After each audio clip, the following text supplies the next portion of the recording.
Bacaan liturgi 4 Desember 2020. Hari biasa, Pekan Advent 1. Peringatan fakultatif Santo Yohanes dari Damsyik, Imam, dan Pujangga Gereja. Bacaan dari Kitab Yesaya. Beginilah firman Tuhan. Tidak lama lagi, Libanon akan berubah menjadi kebun buah-buahan, kebun subur selebat hutan. Pada waktu itu, orang-orang tuli akan mendengar sabda sebuah kitab, dan mata orang-orang buta akan melihat, lepas dari kegelaman dan kegelapan.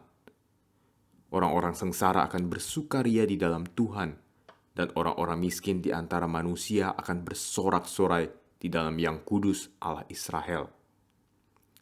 Sebab orang yang gagah sombong akan lenyap, dan orang pencemooh akan habis. Semua orang yang berniat jahat akan dilenyapkan, yaitu mereka yang begitu saja menyatakan seseorang berdosa di dalam suatu perkara, yang memasang jerat terhadap orang yang menegur mereka di pintu gerbang, dan yang menyalahkan orang benar dengan alasan yang dibuat-buat.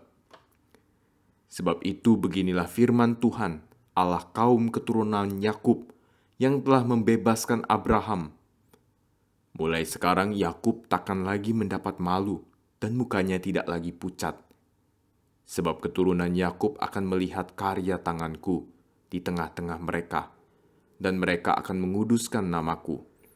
Mereka akan menguduskan Yang Kudus Allah, dan mereka akan gentar kepada Allah Israel.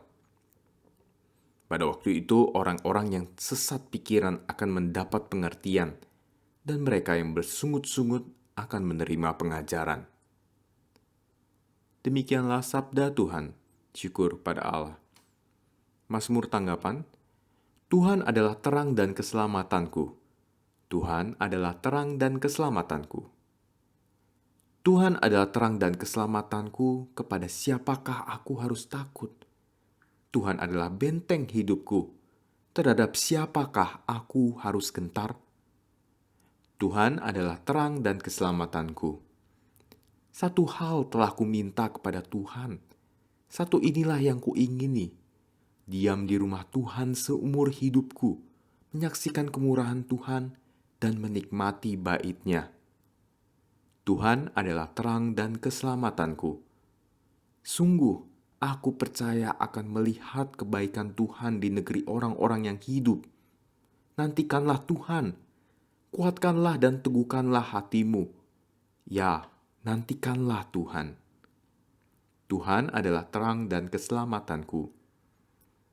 Haleluya, haleluya. Tuhan pasti datang, Ia datang dengan megah, dan mata para hamba-Nya akan berseri-seri. Haleluya. Inilah Injil Yesus Kristus menurut Matius. Dimuliakanlah Tuhan. Sekali peristiwa ada 2 orang buta mengikuti Yesus sambil berseru-seru, "Kasihanilah kami, hai anak Daud." Setelah Yesus masuk ke dalam sebuah rumah, datanglah kedua orang itu kepadanya. Yesus berkata kepada mereka, "Percayakah kalian bahwa aku dapat melakukannya?" Mereka menjawab, "Ya Tuhan, kami percaya." Lalu Yesus menjamah mata mereka sambil berkata, "Terjadilah padamu menurut imanmu." Maka meleklah mata mereka. Lalu dengan tegas Yesus berpesan kepada mereka, "Jagalah, jangan seorang pun mengetahui hal ini." Tetapi mereka keluar dan memasyurkan Yesus ke seluruh daerah itu. Demikianlah Injil Tuhan. Terpujilah Kristus.